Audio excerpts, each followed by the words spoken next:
Bismillah, Assalamualaikum warahmatullahi wabarakatuh. How are you today?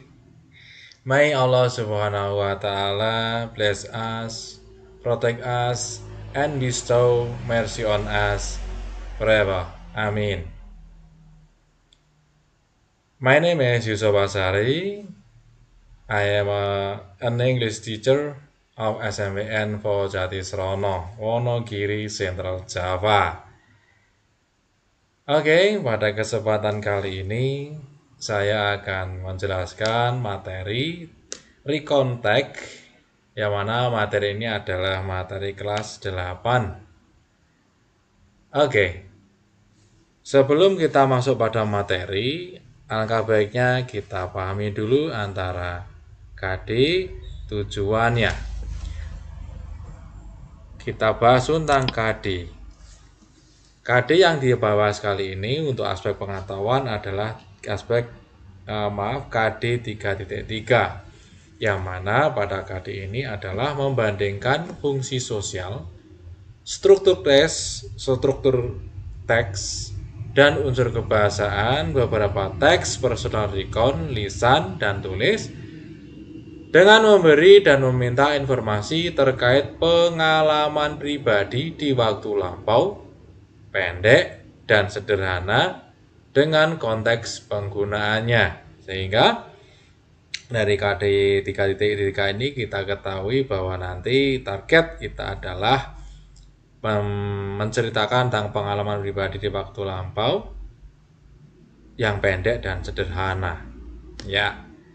Pada aspek keterampilan, yaitu pada KD 4.3, yaitu menangkap makna secara kontekstual terkait fungsi sosial, struktur teks, dan unsur kebahasaan teks, recon, lisan, dan tulis sangat pendek dan sederhana terkait pengalaman pribadi dan di waktu lampau atau personal recon.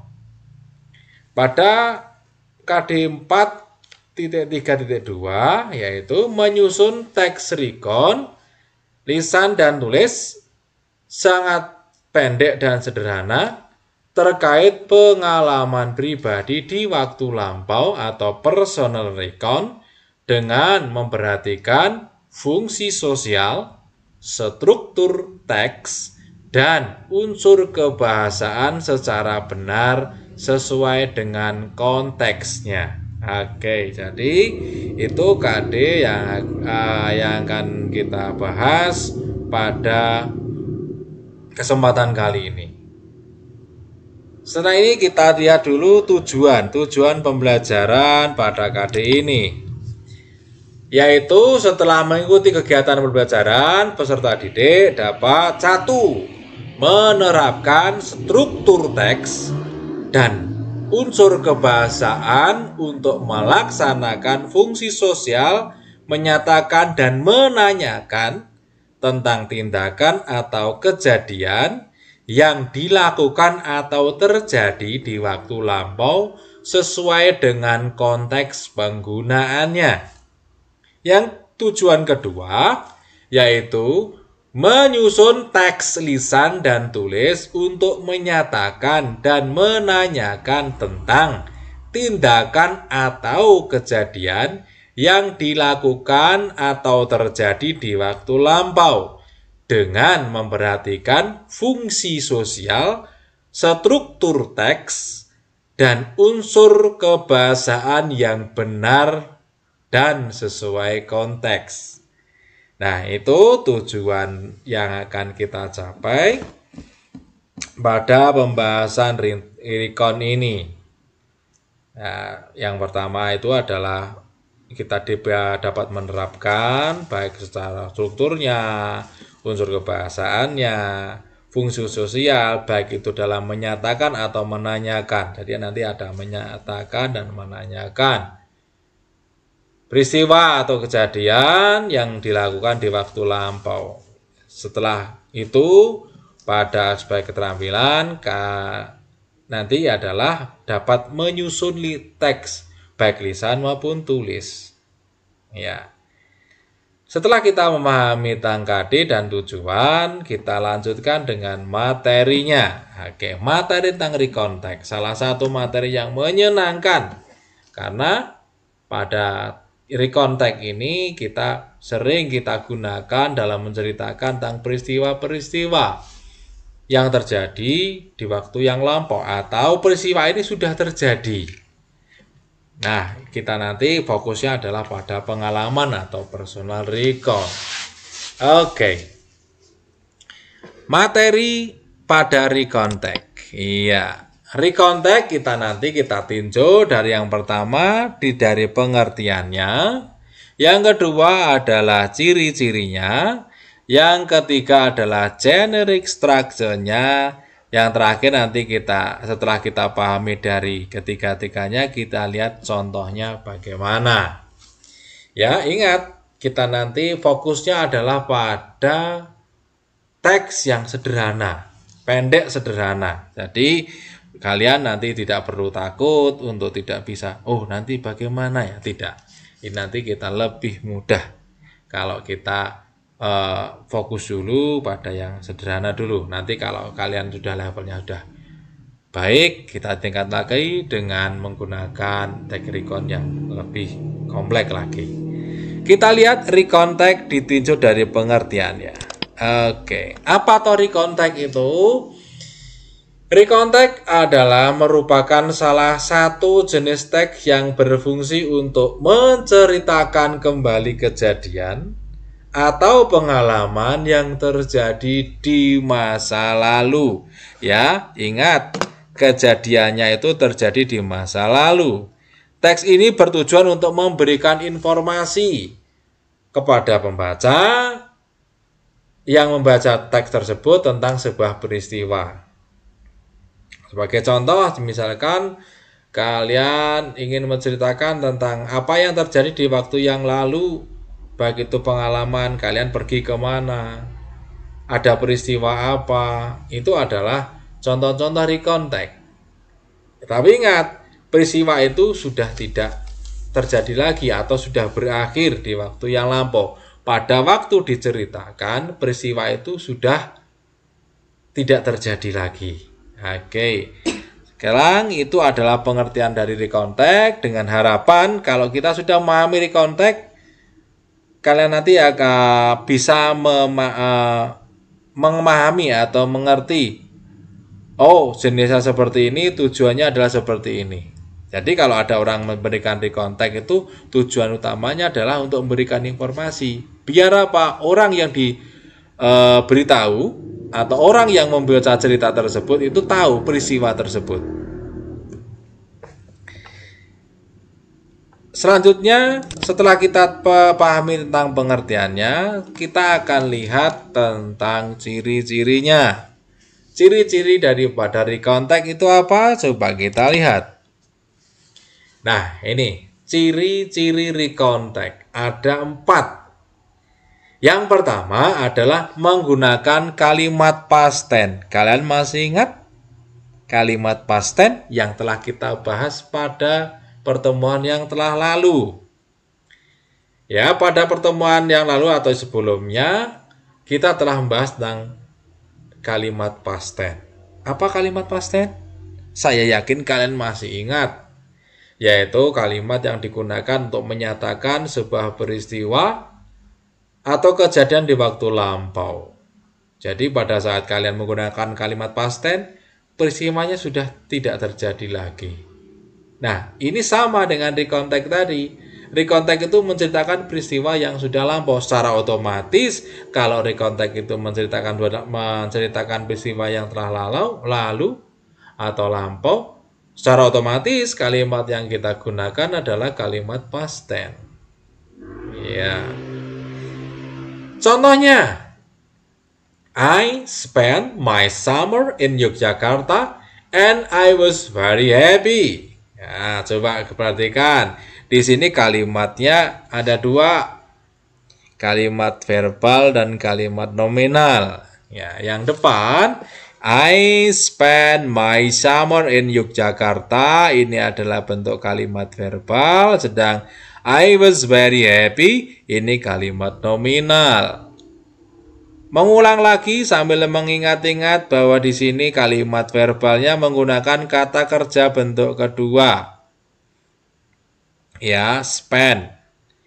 Terus pada bentuk kalimat nominalnya dia menggunakan to be was. Ingat, pada simbol past tense nominal sentence menggunakan dua to be, yaitu was dan were. Ya. Setelah kita pahami yang pertama menggunakan kalimat past tense, yang kedua bahwa recontact ini menggunakan action verb. Ya, menggunakan action verb.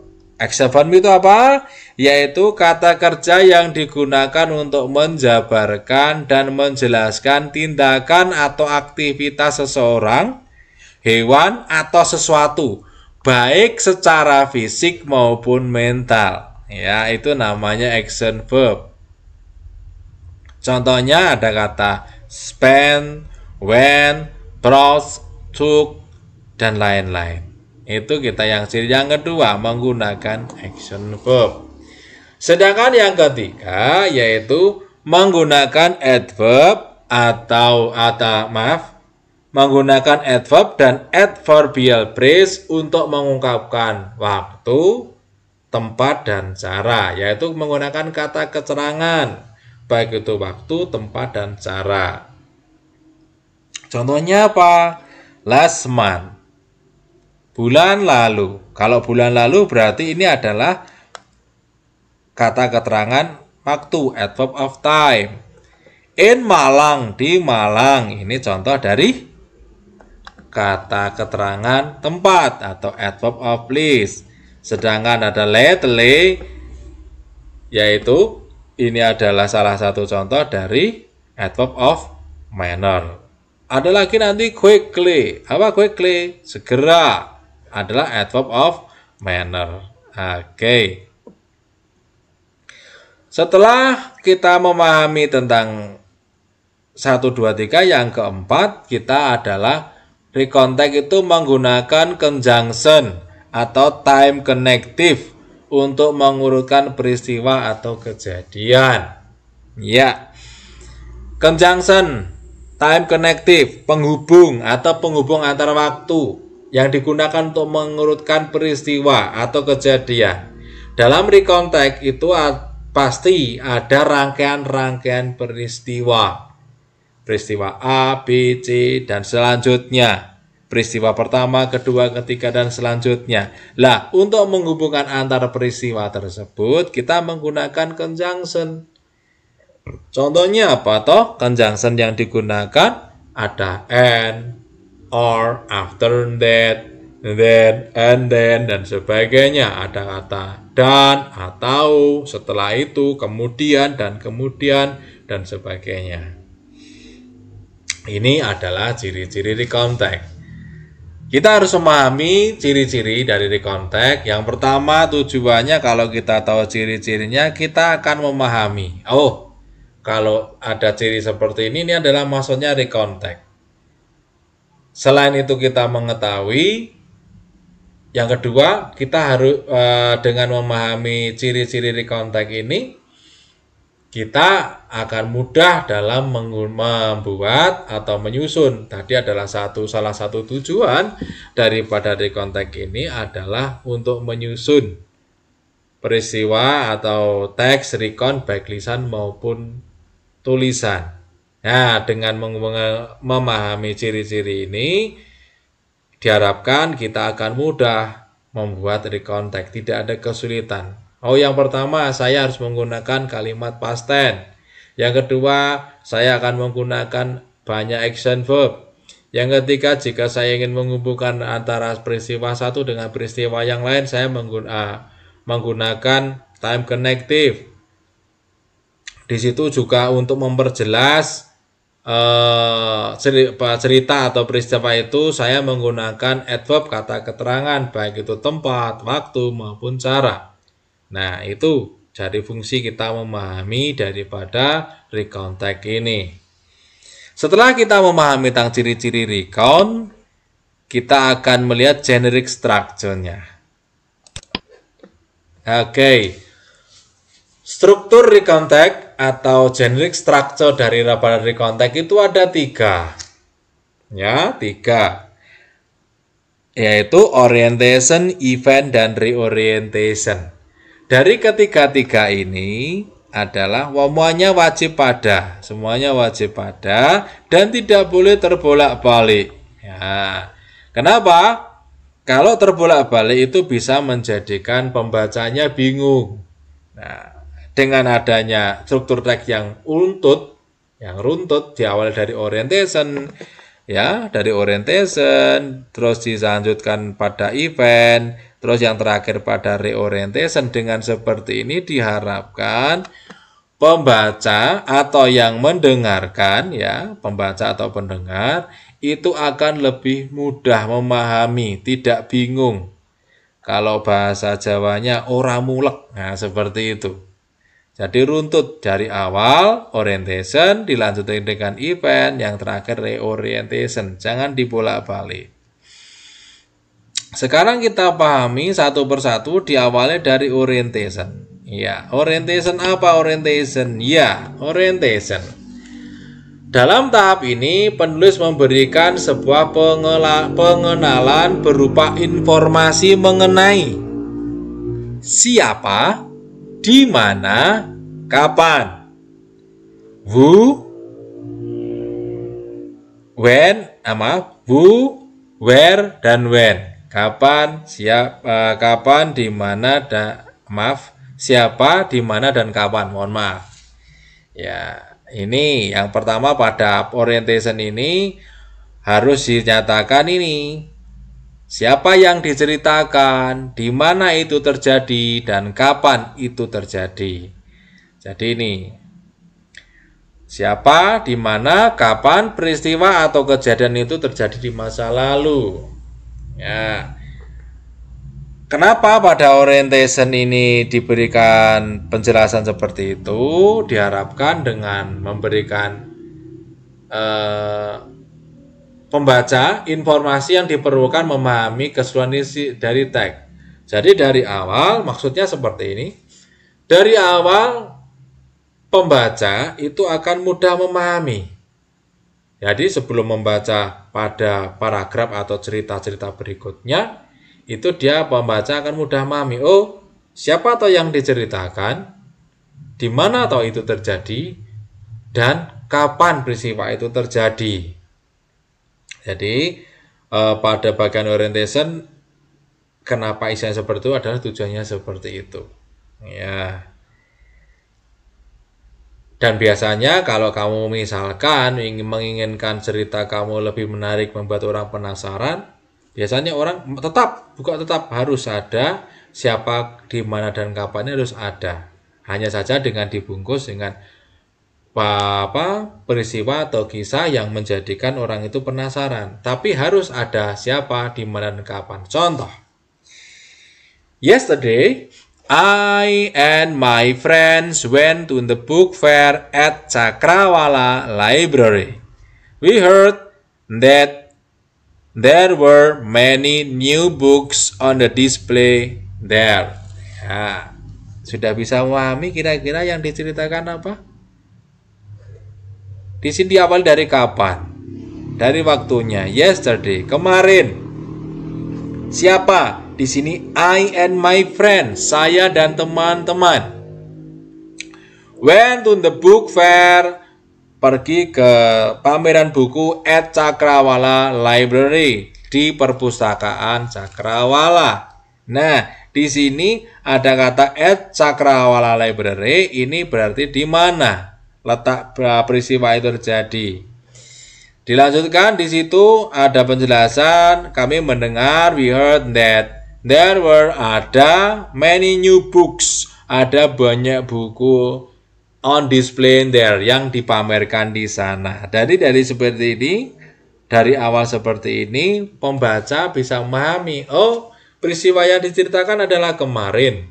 Siapa pelakunya adalah penulis, saya, ya, saya ini adalah penulis, and my friend, dan teman-temannya, teman-teman penulis. Di mana? Cakrawala Library. Oke.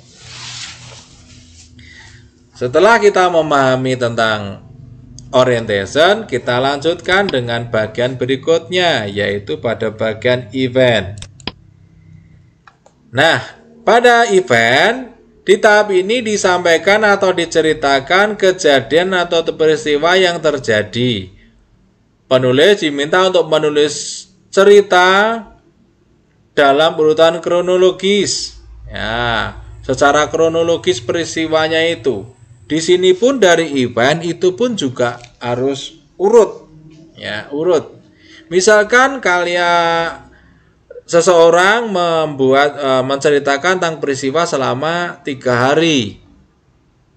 Ya, pada 3 hari ada misalkan pengalaman melakukan suatu peristiwa, contohnya berkemah atau melakukan kunjungan wisata. Misalkan itu terjadi dilaksanakan selama 3 hari. Maka diceritakan dulu dari hari pertama, hari kedua, hari ketiga. Ya, seperti itu. Contohnya di sini ada in the first day, in the next day, in the last day. Nah, pada hari pertama, pada hari berikutnya, pada hari terakhir. Jadi itu runtut juga, runtut. Ceritanya runtut. Kembali lagi, kenapa harus runtut? Agar pembaca atau pendengar mudah memahaminya. Contohnya di sini adalah masih sama dengan tadi pada orientation, masih sambung dengan sana. Kalau tadi menceritakan penulis dan teman-temannya pergi ke pameran buku, ini peristiwa pada event. Cerita selanjutnya pada eventnya, pada bagian event. We left at 7 and arrived at 7:30 AM. Not many people had come yet, so we were free to see the collection of books on display. Around 9, many visitors come. Pada paragraf berikutnya diceritakan, we came home at 1 p.m. and I bought a good book. Oke, pada paragraf yang ini diceritakan bahwa kami berangkat pukul 7 dan sampai pada pukul 7.30 pagi. Nah, not many people had come yet. Belum banyak orang yang datang, sehingga we were free to see the collection of books on display, yaitu sehingga kami leluasa untuk melihat koleksi buku yang dipamerkan. Around 9, many visitors come. Sekitar jam 9 banyak pengunjung yang datang. Coba perhatikan, ini diawali dari jam 7 berangkat sampai jam 7.30. Terus sampai peristiwa tanggal jam 9. Ini kan runtut dari jam 7, 7.30 dan 9 runtut. Pada paragraf berikutnya diceritakan bahwa penulis dan teman-temannya itu pulang. We came home at 1 p.m. Kami pulang jam 1 siang. And I bought a good book. Dan saya membeli sebuah buku yang bagus. Oke. Ini runtut, seperti ini yang dimaksud dengan runtut. Ya. Letak, kalau tadi kita membahas tentang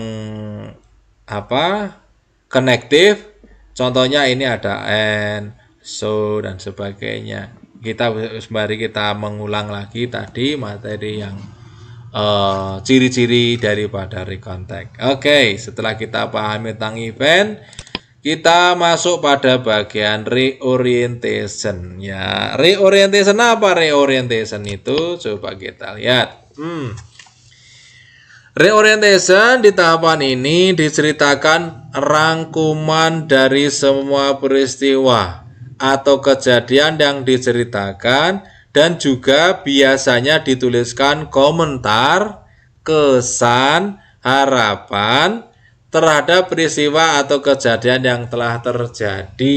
Ya, jadi ini semacam rangkuman yang diceritakan dari orientation maupun event. Nah, di sini juga seorang penulis itu menuliskan tentang komentar atas peristiwa yang telah terjadi atau kesan yang telah terjadi dan harapan. Harapannya apa setelah peristiwa itu terjadi? Ya. Jadi perhatikan ini poin-poin penting di sini bahwa pada reorientation itu banyak sekali ada rangkuman peristiwa, komentar, kesan dan harapan. Contoh, we arrived at home at 13:30. I was tired but satisfied with visiting the exhibition. I hope there will be another book fair like that again. Nah, ini pada bagian paragraf ini diceritakan bahwa penulis itu adalah kesannya apa komentarnya dia tuh capek dulu. Nah, tapi dia senang. Dia menyatakan kesannya.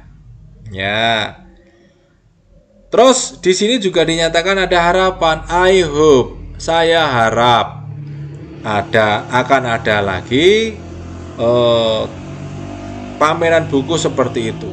Nah, harapan di sini ada kesan dan juga ada harapan. Nah, itu apa yang harus ada atau yang diceritakan pada bagian reorientation. Oke. Untuk bagian daripada recontact atau generic structure dari recontact ada 3 tadi sudah kita jelaskan Setelah kita memahami pengertian, ciri-ciri dan generic structure, kita lanjutkan dengan melihat contohnya daripada recontact seperti apa. Kita perhatikan bersama. Nah, ini ada sebuah video yang saya buat dengan judul A Trip to the Zoo.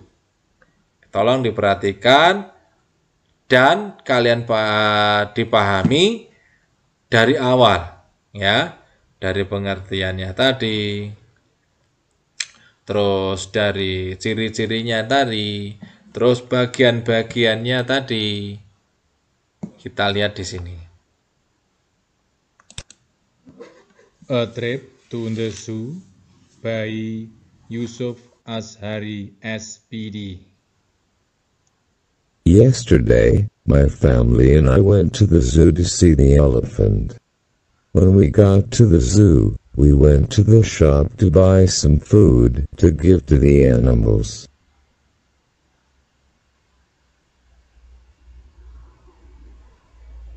After getting the food, we went to the nocturnal house where we saw birds and reptiles which only come out at night.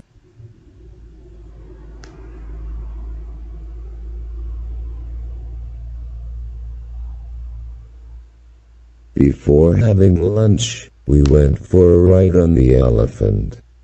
It was a thrill to ride it. Dad fell off when he let go off the road, but he was okay. During the lunch we'd fed some birds in the park. In the afternoon we saw the animals being fed. When we returned home we were very tired but happy.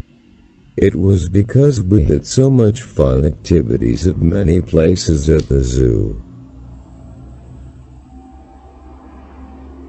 Ya, itu tadi salah satu contoh recon atau recontext yang menceritakan tentang perjalanan penulis ke kebun binatang. A Trip to the Zoo by Yusuf Ashari, SPD. Nah, dari contohnya ini kita bisa memahami bahwa perjalanan ke kebun binatang. Dari ini saja kita bisa memahami, oh, ini akan menceritakan tentang peristiwa yang telah terjadi. Yesterday, my family and I went to the zoo to see the elephant. When we got to the zoo, we went to the shop to buy some food to give to the animals. Ya, pada paragraf pertama ini, ini adalah bagian daripada orientation. Kenapa? Karena pada bagian ini diceritakan tentang peristiwanya kapan terjadi, yaitu kemarin. Yesterday, my family and I went to the zoo to see the elephant. When we got to the zoo, we went to the shops to buy some foods to give to the animals. Ya. Kapan terjadi yesterday? Siapa pelakunya? My family and I. Ya, ini pelakunya ini siapa? Dan di mana? Zoo, kebun binatang. Kemarin keluarga saya dan saya pergi ke kebun binatang untuk melihat gajah. Ini pada kalimat pertama ini adalah orientation. Terus, when we go to the zoo, we went to the shop to buy some food to give to the animals. Ya. Ketika kami tiba di kebun binatang, we went to the shop, kami pergi ke toko atau warung, to buy some foods, untuk membeli beberapa makanan, to give to the animals, yang akan diberikan kepada binatang. Iya, di sini adalah event yang pertama. Pada saat dia sampai, dia pergi membeli makanan di toko atau warung yang akan diberikan kepada binatang. Oke, ini bagian orientation dilanjutkan dengan event. Next.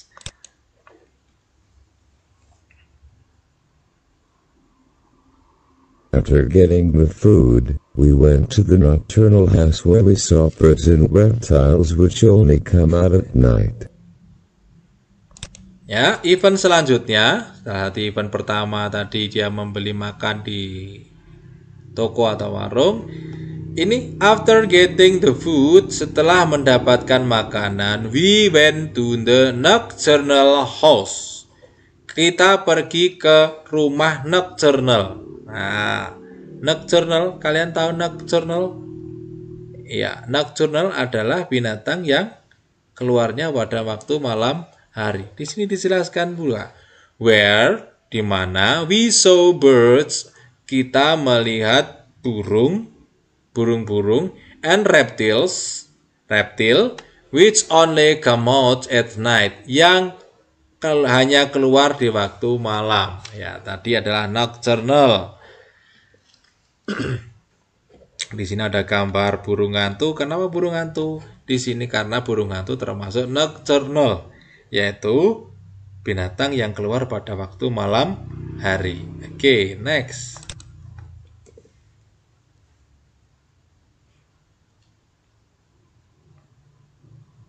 Before having lunch, we went for a ride on the elephant.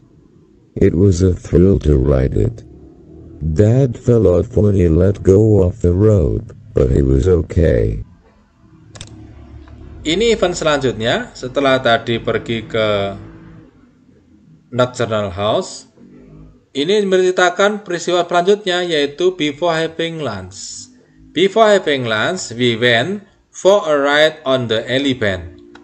It was a thrill to ride it.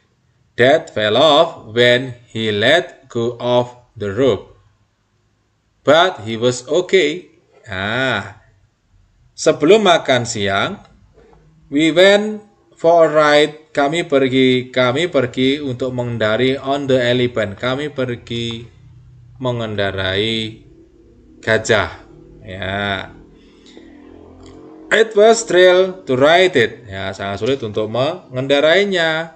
Dad fell off. Ayah terjatuh when he let go of the rope. ketika dia terlepas dari tali. But he was okay, tapi dia baik-baik saja. Ya, ini peristiwanya terjadi kapan? Sebelum makan siang. Ya, runtut dari awal tadi, yaitu pergi ke Nocturnal House. Dilanjutkan dengan sebelum makan siang mereka naik gajah. Next. During the lunch we'd fed some birds in the park. In the afternoon we saw the animals being fed all. When we returned home we were very tired but happy. It was because we had so much fun activities at many places at the zoo. Oke, di sini during the lunch we feed some birds in the park. In the afternoon we saw the animals being fed. Nah, dari kalimat ini adalah masih event. Ya. Selama makan siang kami memberi makan beberapa burung di taman. Pada waktu sore, we saw some animal being fed. Kita melihat binatang-binatang diberi makan. Nah, ini event selanjutnya setelah tadi naik gajah, terus makan siang, memberi makan burung di taman. Pada waktu sore, mereka melihat binatang-binatang diberi makan. Nah, pada kalimat berikutnya, when we returned home, we were very tired but happy.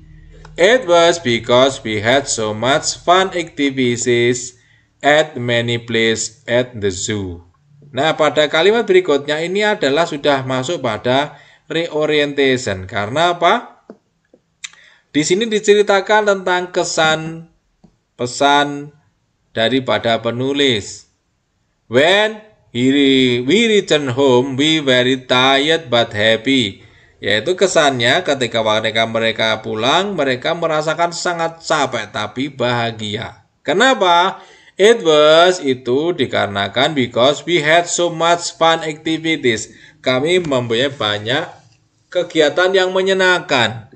At many places, di berbagai tempat at the zoo, di kebun binatang itu. Nah, dari cerita ini dari awal hingga akhir tadi, kita bisa memahami bahwa cerita ini runtut dari orientation, event ketika dia datang, sampai dengan waktu sore, diakhiri dengan orientation. Oke.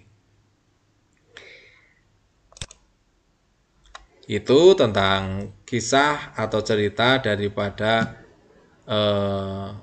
A Trip to the Zoo. Lebih jelasnya kita ulangi lagi tentang A Trip to the Zoo ini. A Trip to the Zoo by Yusuf Ashari, SPD. Yesterday, my family and I went to the zoo to see the elephant. When we got to the zoo, we went to the shop to buy some food to give to the animals.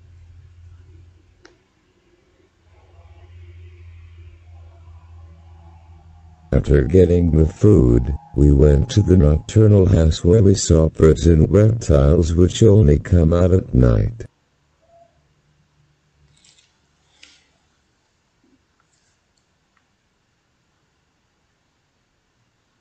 Before having lunch, we went for a ride on the elephant.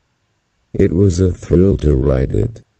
Dad fell off when he let go off the road, but he was okay.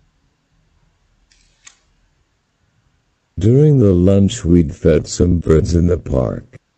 In the afternoon we saw the animals being fed all. When we returned home we were very tired but happy. It was because we had so much fun activities at many places at the zoo. Oke, itu tadi contoh sederhana dari recontact dari personal recon ya, yang diharapkan siswa kelas 8 bisa memahami tentang recontact dan juga bisa membuat recontact. Ya, saya kira tidak sulit bagi kalian untuk bisa membuat recontact ini. Karena apa? Semua orang pasti punya peristiwa. Semua orang pasti melakukan suatu kisah. Pasti memiliki kisah. Ya, baik sedih maupun menyenangkan. Ya, pasti punya cerita-cerita yang di waktu lalu. Waktu lalu bukan hanya waktu kemarin atau apa? Bisa saja waktu kecil. Ya, waktu kecil atau waktu SD atau waktu awal masuk di SMP atau kemarin dan sebagainya. Pasti semua orang pasti punya kisah atau peristiwa. Nah, jika kalian ingin menceritakan itu atau menceritakan kisah tersebut, maka menggunakan recontact ini. Yang mana bagian-bagiannya sudah dijelaskan di depan. Dan secara otomatis seorang pencerita atau orang yang bercerita atau yang menuliskan sebuah cerita itu, dia akan menceritakan secara runtut, ya, secara runtut. Karena dia bercerita, dia menuliskan cerita tersebut biar orang tahu, biar orang paham. Ya, tadi sudah dijelaskan dari depan bahwa buatlah cerita itu runtut. Nah, cerita runtut bisa diketahui dari mana? Dari kita memahami bagian-bagiannya. Oke, itu tentang materi recontact kita dari KD tujuan materi yang sudah kita paham bersama. Dan diharapkan dengan memahami penjelasan dalam video ini, diharapkan siswa kelas 8 bisa membuatnya, bisa memahaminya recontact ini dengan mudah. Mungkin itu yang dapat saya jelaskan pada materi ini. Semoga apa yang saya jelaskan bermanfaat bagi kalian semua, dan diharapkan pula lebih banyak berlatih, lebih banyak mencoba, ya. Tidak mungkin orang itu tidak bisa bercerita, pasti bisa bercerita, ya. Karena kita adalah makhluk sosial, kita sering curhat atau sebagainya. Nah, itu apa yang kita ceritakan itu adalah contoh dari recontact. Jadi tidak ada kesulitan tentang bahan. Aku mau cerita apa, pasti ada. Kita mencoba, silakan dicoba menggunakan recontact ini dengan menggunakan bahasa yang sederhana dulu, dalam bahasa Inggris yang sederhana dulu. Nanti kalau sudah tingkatan yang lebih mahir, nanti kita bisa tingkatkan dengan vocab yang lebih banyak, kemasan yang lebih bagus, sehingga orang akan mudah memahami apa yang informasi yang kita berikan. Mungkin itu, mohon maaf jika ada salah kata. Semoga video ini berguna. Jika ada kesalahan, saya mohon maaf yang sebenar-benarnya. Assalamualaikum warahmatullahi wabarakatuh. See you later.